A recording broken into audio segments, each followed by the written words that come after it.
My guest on this week's episode of Suds and Search is Marty Weintraub, founder of Aimclear. Marty is one of the most popular digital marketing personalities in the world. He's an in-demand conference presenter and frequent keynote speaker. He's presented at nearly every major digital marketing conference in the world. In fact, at this point in his career, it would probably be easier to list the conferences he hasn't spoken at. Marty has earned numerous individual awards and accolades. He was named the U.S. Search Personality of the Year by the U.S. Search Awards in 2013. He has appeared on PPC Heroes list of the top 25 most influential PPC experts 5 times. There's hardly a list of the top digital marketers in the world that doesn't include Marty. His agency Aimclear has earned an incredible number of awards. Under Marty's leadership, they have appeared on the Inc. 500/5000 list 6 times. They've won a whopping 27 U.S. Search Awards, which is more than any other agency. Aimclear has worked with some of the largest brands in the world, including Airbnb, Uber, PayPal, Venmo, eBay, Dell, LinkedIn, Etsy, and many, many others. I caught up with Marty shortly after PubCon Austin. I'm going to start our conversation talking to him about his presentation, which is all about setting up LinkedIn automations to connect with the ideal audiences. We'll also talk about an article he wrote on the Aimclear blog after interviewing ChatGPT about ChatGPT. The results were surprising and incredibly interesting. Grab something cold to drink and join me for a conversation with the great Marty Weintraub. We'll talk about his photography, which is absolutely astonishing. We'll talk about how he uses LinkedIn to build connections and generate business opportunities. We'll spend some time discussing ChatGPT and how our industry will be disrupted forever. All right, Marty Weintraub, welcome to Suds and Search. How you doing today? Well, I'll show you. All you have to do is look at the other side of the cup and you know how I'm doing today. I love the tracks of my tools. I love it. Well, for those not watching, Marty was kind enough to join me on a Friday afternoon. So thank you for that. I know it's been a travel week for you. You must have just gotten back from PubCon Austin, which is it's been a travel month for me. It's been a travel month.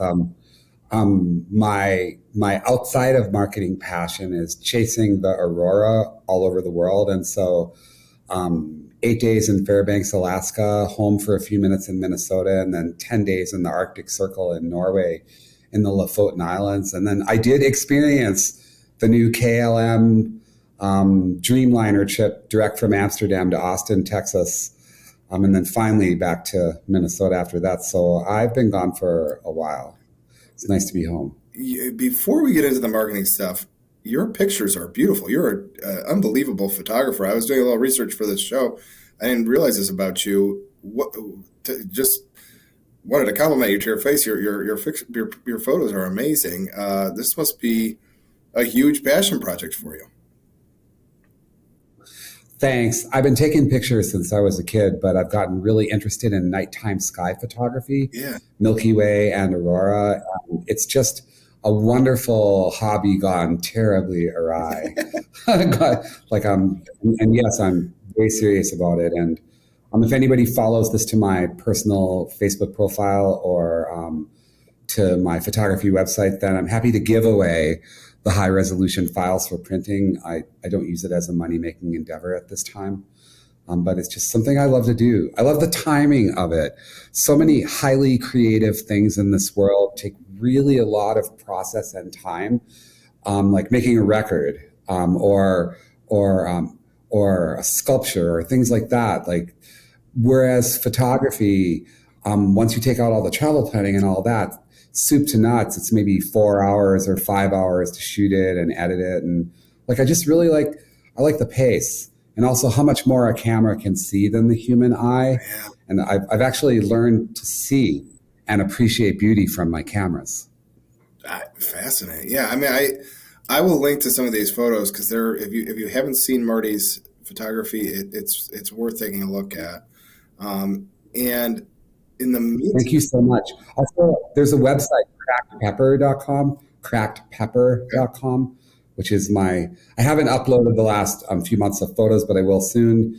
And it shows the body of my work. So thank you for that. Yes, it's my keep a mature person busy while the amazing people that run Aimclear do their thing. Well, I love it. And I want to ask you a little bit about your presentation at PubCon. You talked about LinkedIn automation. This is not an area I know a lot about. Help me understand, if you would. What were this was one of these speeches where you started talking, and I could tell you were talking because on SEO Twitter and on Twitter everywhere, people were going, Marty Weintraub is doing it. It's like, is the best speaker. If you don't hear him, you got to be out there. What tell us about the talk and what you covered in terms of LinkedIn automations? We learned a long time ago that there's one way to subdivide social media websites that can be key, and that's the ones where when you visit somebody else's profile, you leave your picture behind, and not. When you visit someone's Facebook page, you can't really tell. So the person whose profile you visited can't really tell you were there. Instagram, somebody can see that you looked at their story, and that's about it. LinkedIn, however, if you set up the permissions properly, then you leave your badge behind in the who looked at your profile. We learned it actually eons ago with the social media channel Stumble Upon, where when you visited somebody in Stumble Upon, you left the picture behind. And also ancient history is My Blog Log, a Yahoo property where in the genesis of all of our digital marketing companies, we would have this thing on our WordPress blog where you could see who was there first. And so I did the only reasonable thing. We're probably talking 2008, 2009. I automated my browser, pasted in a list of the top digital marketing websites, and just all day long, my browser visited those sites. And so I was always at the top of their My Blog Log, and I'd go to conferences and people would go, wow, man, you're just everywhere. So we've always kept that close to heart. And in reality, one of the tippity top things people do on LinkedIn is look at other people. Very close to that is looking at people who have looked at you. It's kind of like dogs walking by each other, giving it a little sniff, a little snifter. And then, so if you consider your LinkedIn profile that way, and the top part of your LinkedIn profile is a 1200 pixel by 500 pixel banner that says, I am intriguing, you want to connect with me if you're paying attention, and then optimize the little piece that's left behind in the recently viewed part, then it's a math problem. You can create a very highly targeted audience using LinkedIn or Sales Navigator, preferably, because there's more targeting variables. Then you can say, in theory, if you looked at 10,000 profiles over the course of a month, a predictable amount of them will come back and look at you.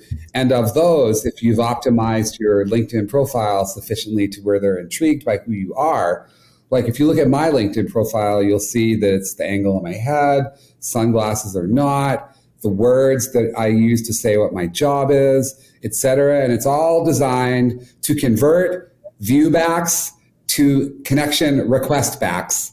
And it's math. I have the numbers here for what that looks like. Let's pull up my most recent numbers for that. I'm sorry for shaking my screen about that.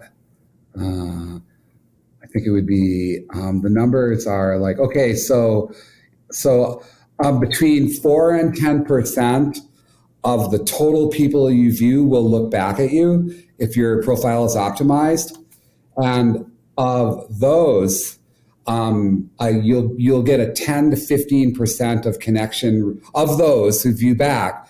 You will accept the connection requests from 10 to 15% of the ones who requested it. Essentially, if you zoom all the way out, if you crawl 10,000 people, you'll end up friends with between 0.5% and 1% of the people, and they ask you for friendship, and you just go, yep, no, and every morning you wake up, and it's your very explicit and amazing target audiences looking back at you and asking you for friendship. Well, in just a second, I'll tell you how you accomplish that, but it's pretty cool because you can use those audiences for various purposes aside from making actual friends. Number one, the power dynamic of me asking you for friendship is really different than the dynamic of you looking at my profile and asking me for friendship. It's a different power differential because I have asked for nothing.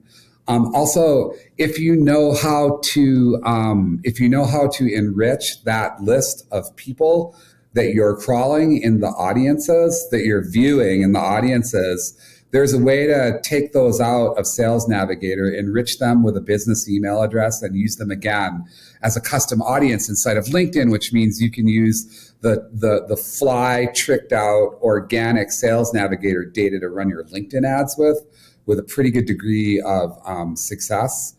And so it's not really feasible for me to sit and look at 10,000 LinkedIn profiles a month. So there are various tools out there that will crawl as you using your bandwidth, feigning human behavior.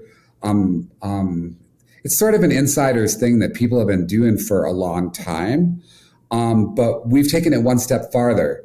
Now, Marty crawls a bunch of people, and a lot of people ask him for friendship. Marty posts something on his LinkedIn page, and it's viewed and there's organic results. My company, Aimclear, takes that post and shares it on the company profile page. And then my company runs ads to the same audiences that I've been crawling. Okay, well, let me ask you this part about it, because I think this is fascinating. And I do this, you know what I'm saying? Like I can totally relate to what you're talking about seeing who looked at my LinkedIn and being curious about it. The piece that I thought was interesting was Sales Navigator and how you can start to use that to put on filters and do other things. How do you, let's take this to the next stage where you're now even using it with Aimclear and everything else to find customers. Well, Sales Navigator replaced early LinkedIn advanced search, and it has a lot more options than LinkedIn does for searching. And it essentially replaces LinkedIn premiums, InMails, etc. LinkedIn search itself is kind of rudimentary and quirky, and it works in a pinch. Sales Navigator, the core version, is like $1,000 a year.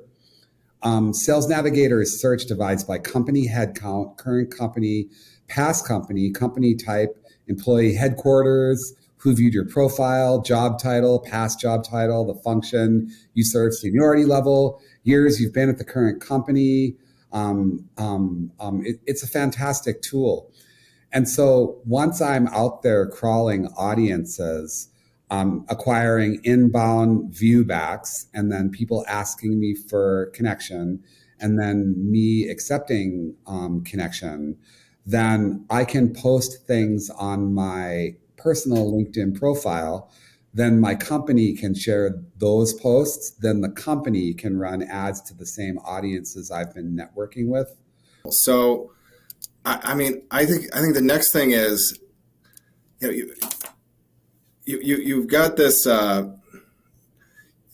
don't know how to put it. You've got this specificity of audience advantage in LinkedIn that doesn't exist in any other social media. The greatest repository of business data available to most marketers on earth. Microsoft has done a really good job with LinkedIn. And don't forget, people think, B2B with LinkedIn, but don't forget B2B2C, because ski instructors buy chapstick and parkas, and people who are in business, well, they're people too, and they have needs that are associated with their business. If they're travel bloggers, then you can sell them anything. So LinkedIn is just a fantastic environment with really explicit data to target people about business, about their business, and about their humanity that pertains to signals that you can mine from their business data. Well, it's fascinating, and I want to make sure you'll be speaking more, I'm sure, about this topic. But in the meantime, I love what you're doing here. I think this is cutting edge stuff. Not many people are onto this, and I think you've got a fascinating approach. That I want to make an abrupt left turn here, if I could, and talk to you about a blog post you wrote on the Aimclear website.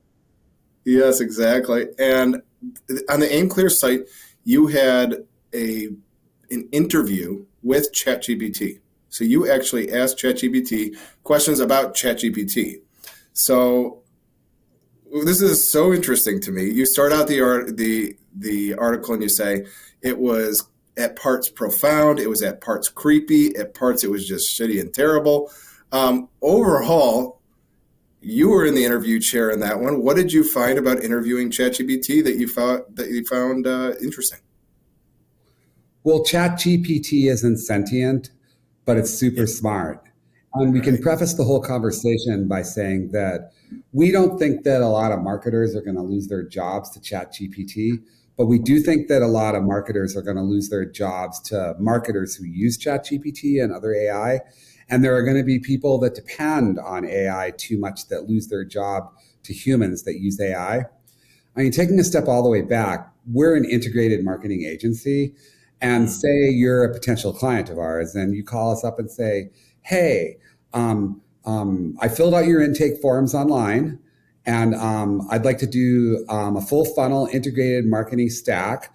Go. We don't have, I mean, I'm looking around the company here and like, I don't know, we don't have a switch that does that shit.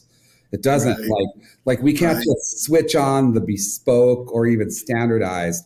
Within each channel, Google, Facebook, LinkedIn, YouTube, Twitter, Instagram, Pinterest, TikTok, etc. The channels have always gone way out of their way to add the idiot button or to add the we don't need those marketers except to be semi-competent salespeople with a limited amount of data, just enough to bring us their money. All you need to know about that is how Google treats, I don't know, a client that spends $200 million a year. You go try to get support and it's not much different than like the $50 a month client. Not really, not sometimes. Yeah. So we should frame ChatGPT as saying, I mean, it's a tool the same way SEMrush is a tool or SpyFu is a tool or Optimizer is a tool. Like they're just they're tools. Disclosure, some of those clients, some of those people I just mentioned are clients. So just for disclosure for FTC or former clients. So yes, I asked ChatGPT a bunch of questions about ChatGPT. And essentially what I learned that after you find the workarounds to get it to talk about itself, ChatGPT comes clean. It's particularly fascinating when it starts to refer to itself as me or I. That's very interesting. And the main thing I learned is that you can get ChatGPT to back up many theories that you have by a simple technique that actually is a technique that all marketers should use. Say I asked ChatGPT to write an article. ChatGPT, write a detailed article about why riding fat-tired bicycles in a black ice storm is a really great thing to do. And ChatGPT will come back and say, while inherently dangerous and not advised, some people, thrill seekers, believe that, and then it'll just go on and it'll continue to equivocate about the reasons, you might not want to do that. Like it's kind of dumb to ride your bike in a raging ice storm.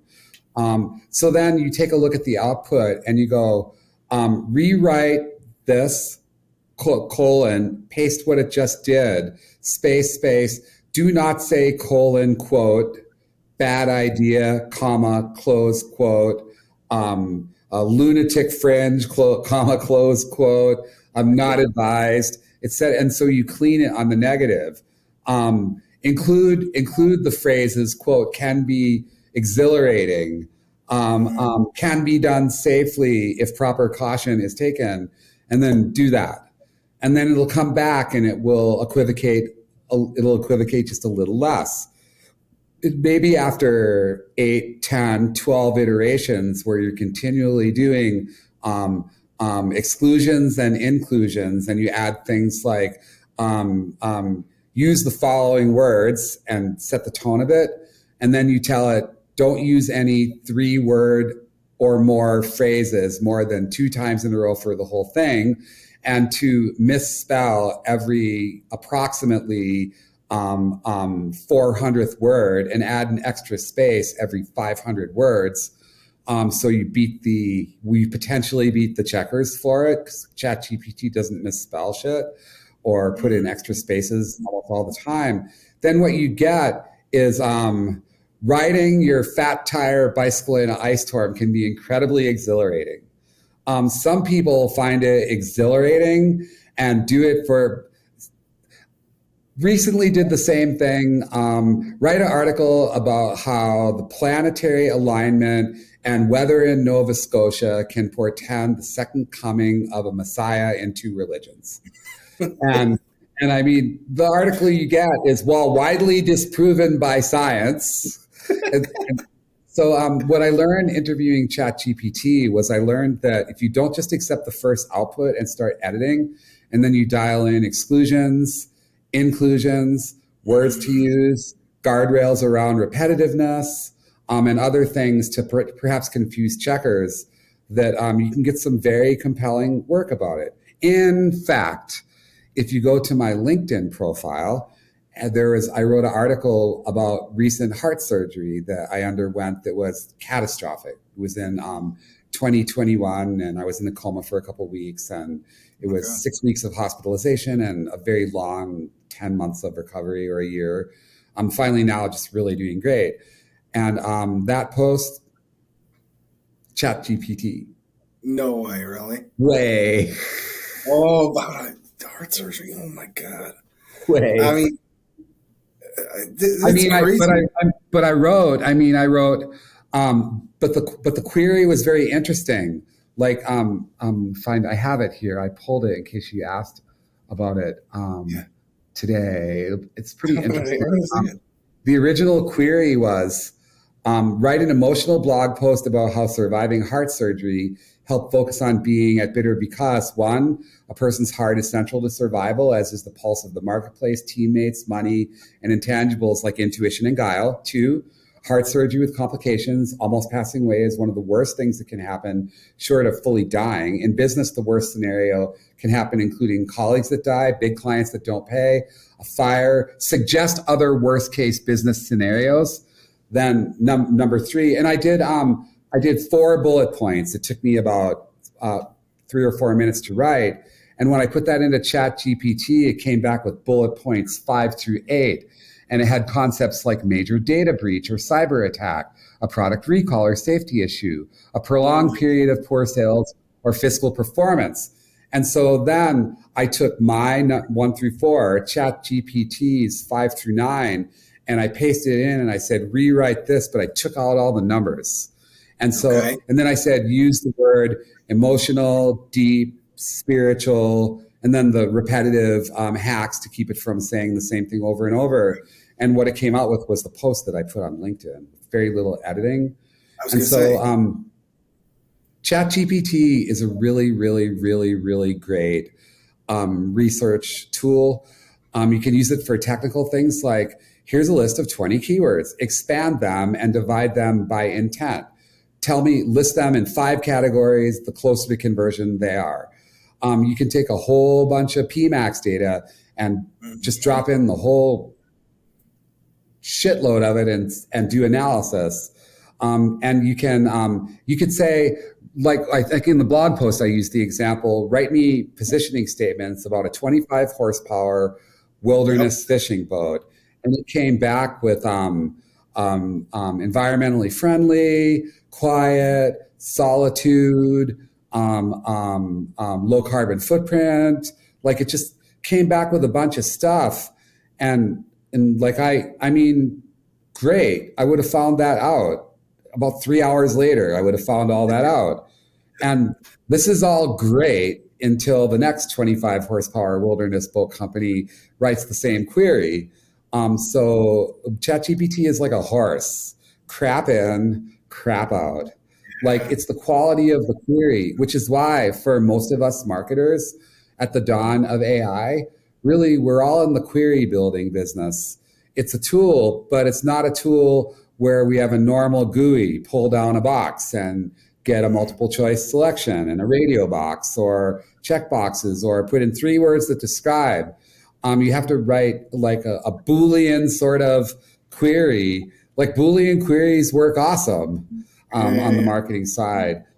Tell me something that's about the parentheses, this or this or this, close parentheses, and this or this or this, close parentheses, that you could use for hashtags in Instagram and have between 50,000 and 80,000 mentions a month as of your training period. So ChatGPT, I learned that I've been using it a lot, like a lot. And let's not go gaga, but let's be realistic. We're breaking the freaking internet with ChatGPT. We know ways that it ranks amazing. We know ways that it can't be really tracked back to chat. But then the big question becomes, who owns that shit? And I spoke in Australia on a keynote panel in 2012 after my first book came out, and the moderator asked me where we were going to be with Facebook advertising and psychographic targeting in 2020. And I said, litigation. Right. Because ChatGPT is just the next step of society not being able to keep up with regulation that's reasonable for technology as it develops. Like there was a data targeting bubble. Like in 2015, you could target somebody based on their sexuality, if they used weed, their politics, their revenue, how many square feet their house was, like these dramatic and this and this and this and this. And that was because society didn't have the means to keep up with the technological progression, and it was crazy pants time for marketers. And that was exactly once in a lifetime. That will never happen again. Because you could bring somebody in from that targeting stack and you could associate the targeting data with the CRM in their CRM. Like it was monkey pants. It was crazy. And that was a bubble that won't ever happen again. But marketers who lived through that renaissance from 2007 until 2017, like that 10 years or so, you could take away my tools, but you can't take away the instincts that I learned. Like I don't have visibility, but I know. So, so the new professionals that are coming through don't have the data and don't have the instincts.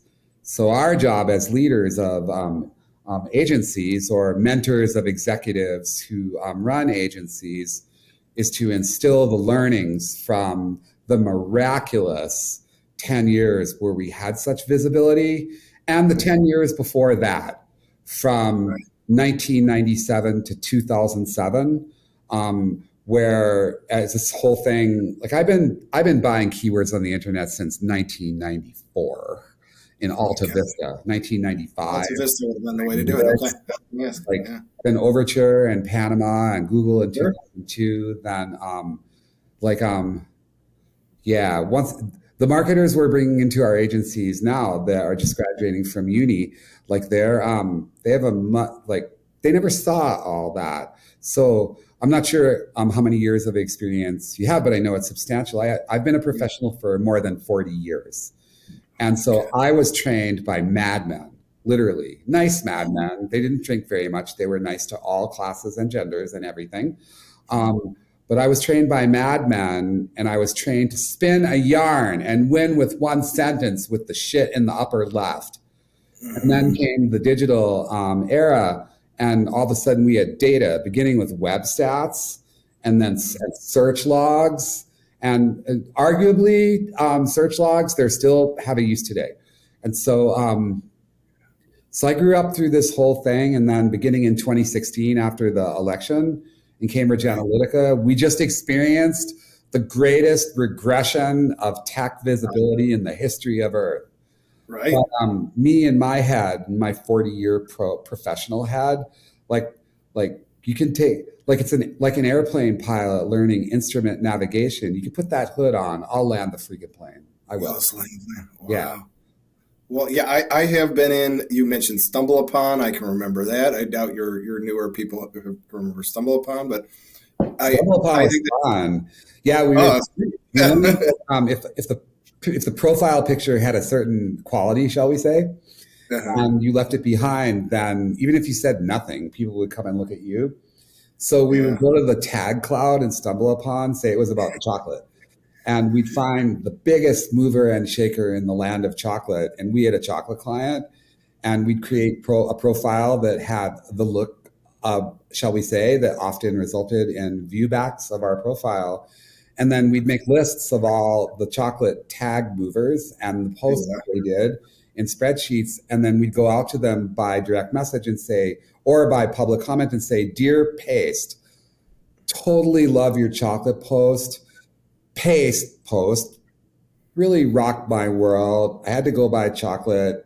I love you and I hate you. I'll keep an eye on your content. Love and kisses, Melinda, whatever.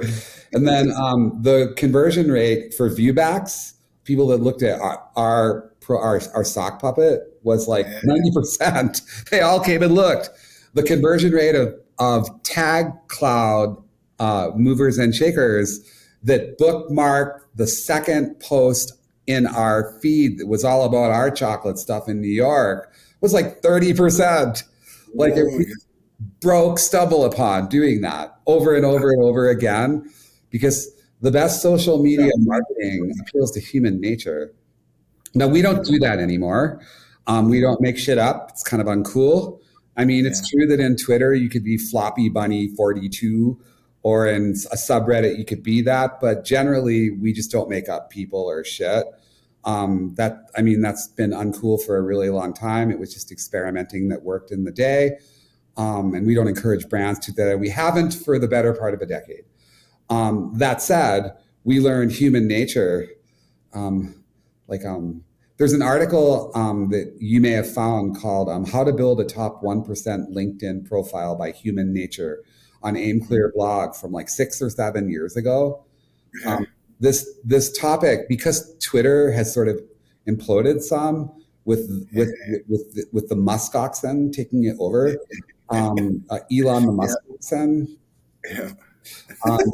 I saw you were off for a period of time on Twitter too. You took a hiatus, right? Yeah. Just because, I mean, Elon Musk is sort of like, don't worry, Elon, I won't dox your fucking chat. Sorry, did I say that? Sorry, just mother. Yeah, because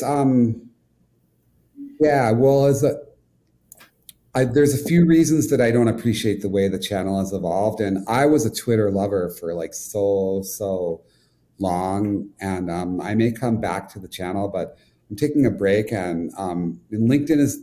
I know a lot of people who are getting more deeply into LinkedIn, but let's face it. I mean, has anybody ever made you cry on LinkedIn? Have you ever fallen in love on LinkedIn? Like, have you ever gone there for it's not really so much a feeling channel. There's some, ironically, that works really, really, really, really well. Like feelings work. So for people who come from Twitter and are using LinkedIn more, go ahead and let your feelings hang out. I was surprised. I've spoken about a lot of things over the years, and when Brett Tabke at PubCon asked me to speak about LinkedIn automation, it's because the channel is hot and he knows that we just crush it. We use it to recruit doctors, to move to the tundra. We use it for a lot of different reasons, and I've been into Sales Navigator. The day Sales Navigator came out, I bought it and I've been a customer the whole time. It's a pre-rack. Yeah, like we I have a list of KPIs that we use it for. Just some ideas for you. Sorry for shaking my screen here. Do you want me to do that part, or you want to go on to the next? By all means, yeah. We don't usually do it. Please, I think you can share screen. Let's see. I'm sorry about the shaking screen. I'll be there in a second. I just pulled this stuff for you in case you wanted to ask about it. So the KPIs are, come on, almost there. Why do we do it? Okay.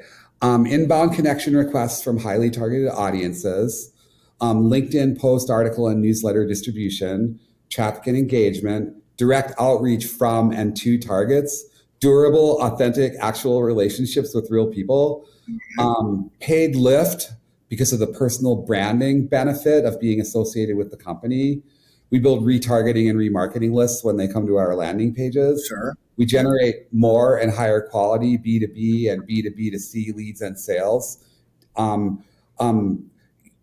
Other KPIs are increased close rate. Like we talk to a company, I crawl the whole department.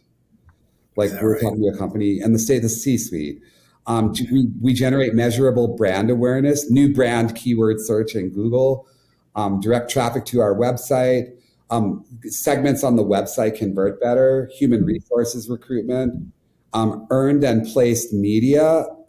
We know how to target journalists like who are producers at NBC or the sports columnists or the Minneapolis Star Tribune.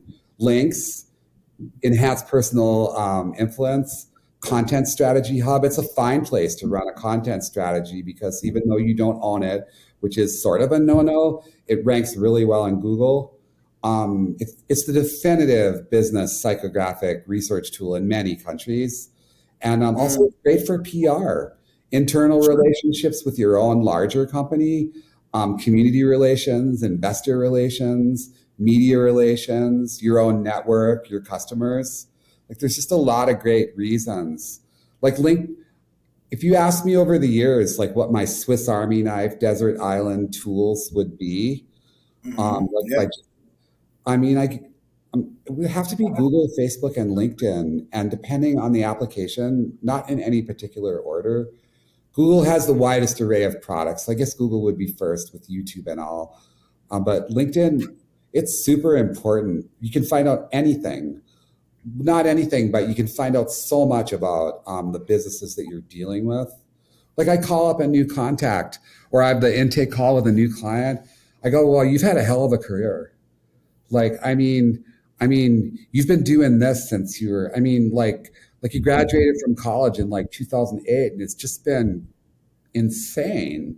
Like it was a really fast rise to the C-suite. You've got a strong marketing background. You lived in Japan and worked I just know all about. And then I also know that their colleague used to run an agency like ours. And I go, so does your boss micromanage? They come from an agency background in the paid part, and that's your job. Are they in your face with a microscope? Or are you allowed? I just know things that you shouldn't know. And like people read that as familiarity and research, and how do you know that shit? Right. They don't think of it as it's like you're prepared. You've prepared for the interview and that you know them. And you could do it fast. Like, you've been there, you run an agency or you founded your agency, right? So funny, I did not research you for this because I thought I was curious. I was curious if you did. Yeah, I was going to do it. I didn't track that it was you, but I could have. Plus, I know I'm among friends. So, so what's really you've done plenty of pitches, right? Where you've got the intake form and you've got the correspondences, and you're in a really busy day and you've got just like 12 minutes, and you've seen so many case studies that doesn't really take a long time to understand. Like the things that many people think are differentiators really aren't. So 2 minutes with Sales Navigator, 4 minutes with Sales Navigator, 2 minutes with the intake form, read over the emails, yippee skippy. Wow. I love it. I love this. So I think it's fascinating. I like the idea of if you were in a desert island and you had one Swiss Army knife, LinkedIn's in there. It's that big for you. You ask me right now if I would give up Facebook, if I had Google and if I had to only pick two, it would be Google. Let's say keep two. Google the Google ecosystem and LinkedIn. Without a question. Ecosystem and LinkedIn. Did you ever think you would say that in 2014 or 2013 when Facebook had the targeting that you mentioned before Cambridge Analytica before the election of 2016? Because we made a meal of it. Like we made Facebook is great. Like I have dear friends at Facebook and Facebook is really great. And I think they're great people too. I know they get a bad knock. If you really pay attention, you'll see that they're willing to chew their leg off to get out of the trap.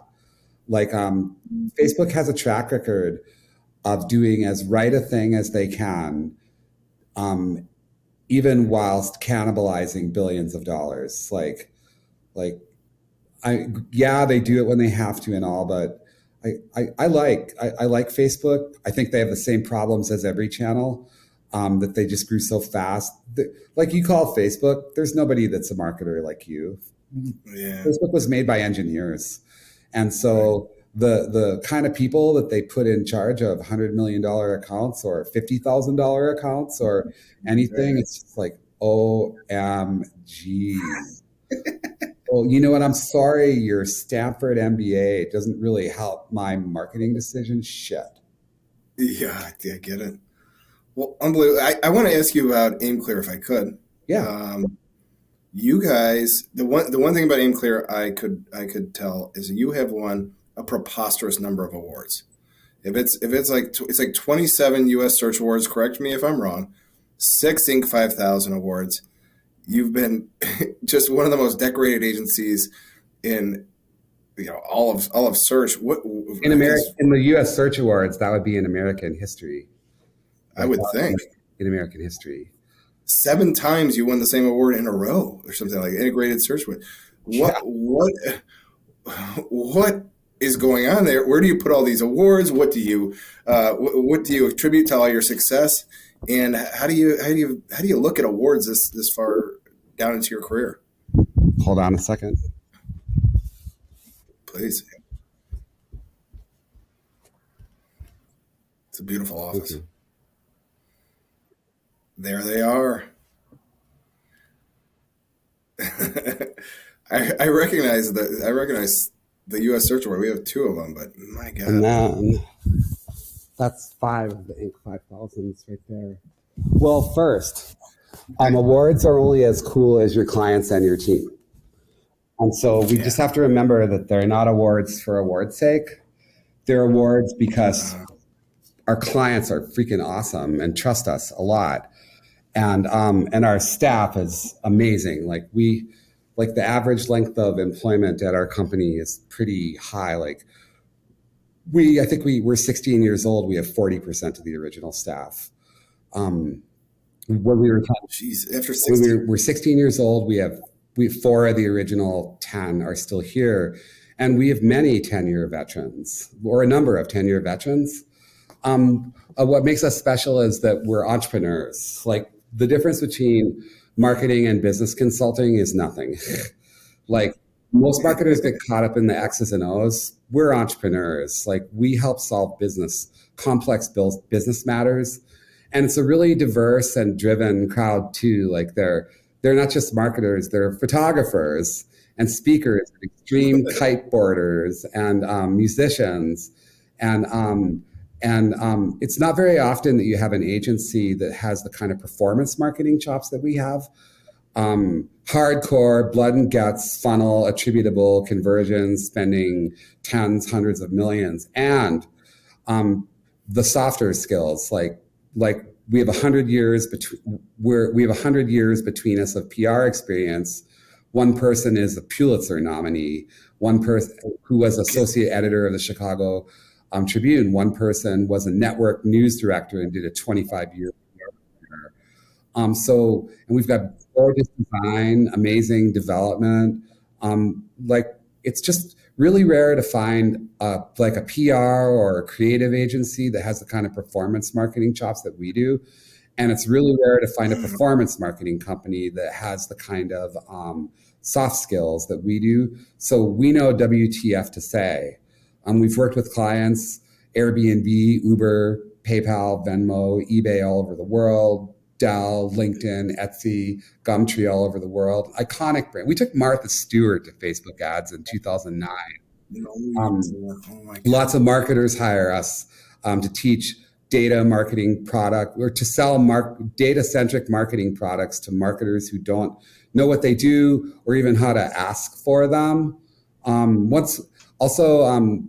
We get a lot of attention ourselves. We've been cited in the Wall Street Journal and many other. Once there was an article in the Wall Street Journal about targeting journalists with Facebook ads, from a journalist we targeted in the Wall Street, who worked at the Wall Street Journal, to content that was about targeting journalists with Facebook ads.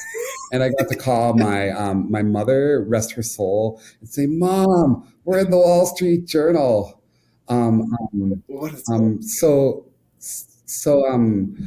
Also, yeah, we just we have really, really, really great case studies, and we know how to write a case study, and we're huge believers in the search awards. Like they're hard to win, man. Like they're really hard to win.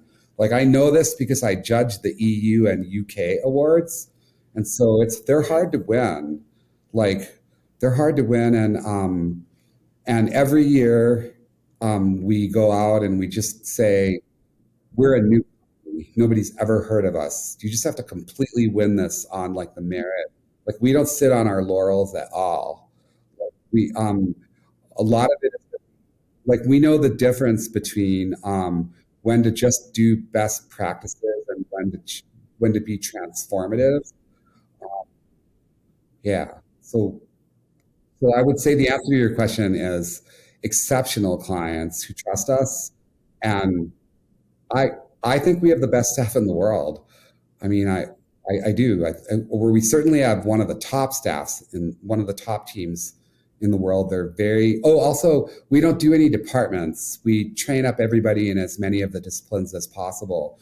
So, so everyone's interdisciplinary. Yeah, so you've got somebody in ad ops and they know a lot about PR, or you've got somebody in PR and they absolutely understand what RLSA is and PMAX and what an asset set is for PMAX.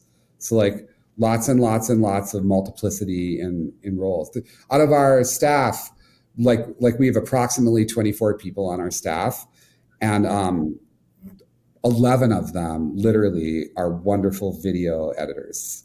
Like we're the island of misfit toys. We just have radically talented people who have found their home with us, and it's not cliquey at all. It's completely a family. We've had some very wonderful professionals that have come through, stayed for 10 years and moved on. This is the best Aimclear we've ever had, ever. It's so fun. It's why I get to travel around the world taking pictures of the Northern Lights. Yeah, it sounds like you're running to work. It sounds like you're running to work. But working with entrepreneurs, I love that. It sounds like it's like how many of your employees really know what it means to spend like $15,000 a month on something every month? Yeah. Like here we've been able to communicate. This is somebody's freaking money. It's their job. Right. Like that $30K that they pay us a month, that $5K they pay us a month, that $60K they pay us a month, that $300,000 a month in media spend, that $1 million a month in media spend, that $10,000 a month in media spend. And dude, you use that to buy your car. Like you use that to pay for your deductible and your health insurance. Like just imparting that this is somebody's life you are messing with and not just marketing. So we've built up that sensitivity that you and I know, but newer professionals need to learn it. Yeah. Well, God, I think this is awesome.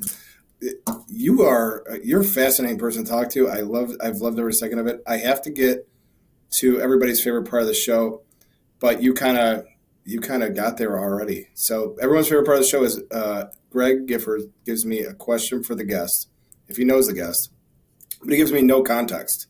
So I don't know anything, and hopefully you know something. It's a bit of a high wire act for both of us.